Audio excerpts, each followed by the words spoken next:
Hello students, इस video में हम करेंगे इलस्ट्रेशन नंबर 15।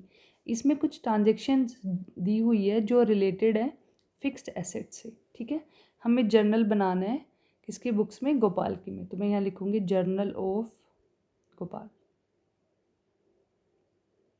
लास्ट वीडियो में मैंने आपको अकाउंटिंग एंट्री समझा दिया फिक्स्ड एसेट से रिलेटेड।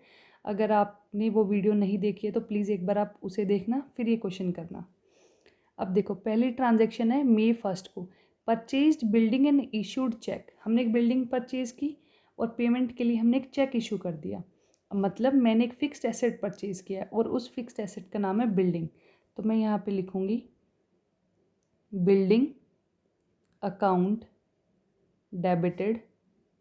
ठीक है, और पेमेंट हुई है चेक से, तो टू बैंक अकाउंट। अमाउंट है बिल्डिंग की 15 लाख और नरेशन क्या होगी, building purchased and check issued.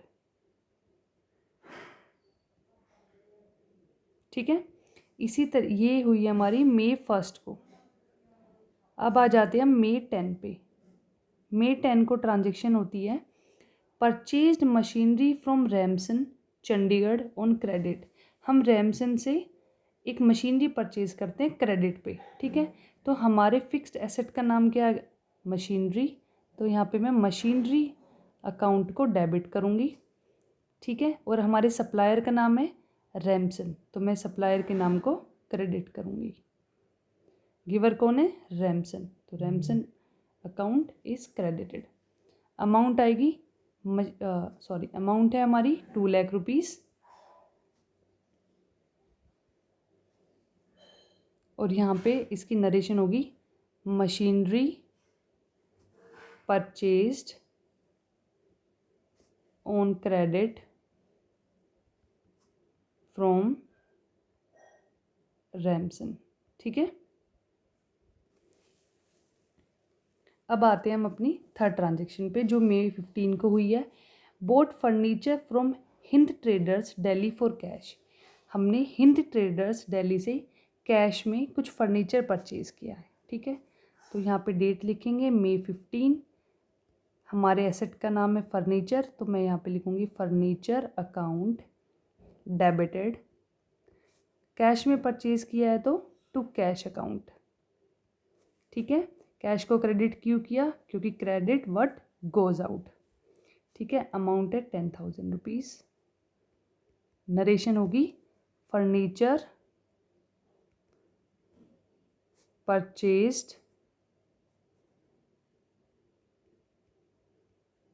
In cash.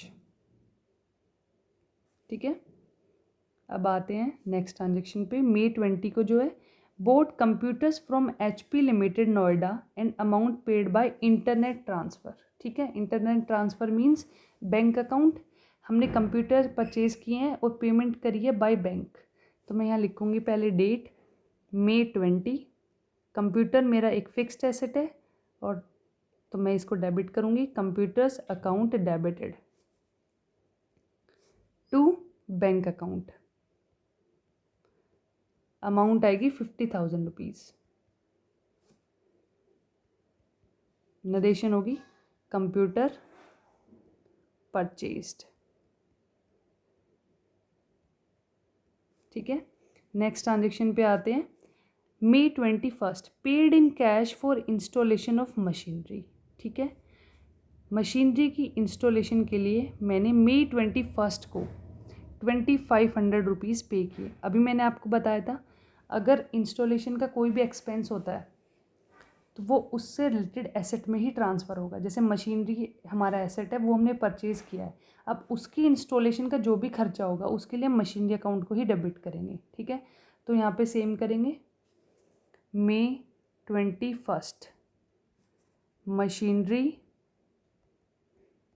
Account debited to cash account. Amount है 2500। नरेशन होगी ₹2500 पेड फॉर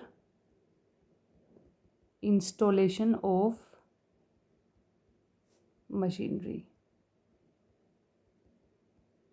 ठीक है, अब आते हैं अपनी लास्ट ट्रांजेक्शन पे।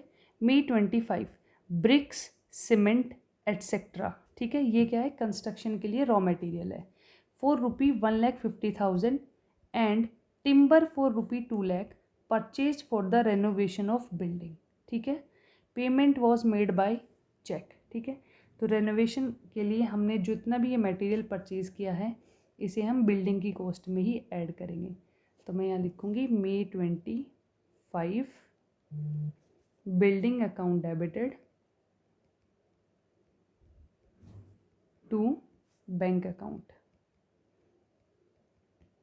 अमाउंट है 3,50,000।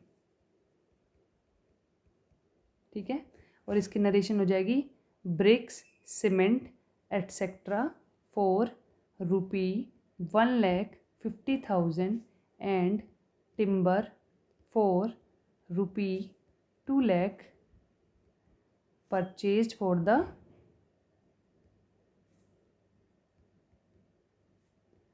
Renovation of building.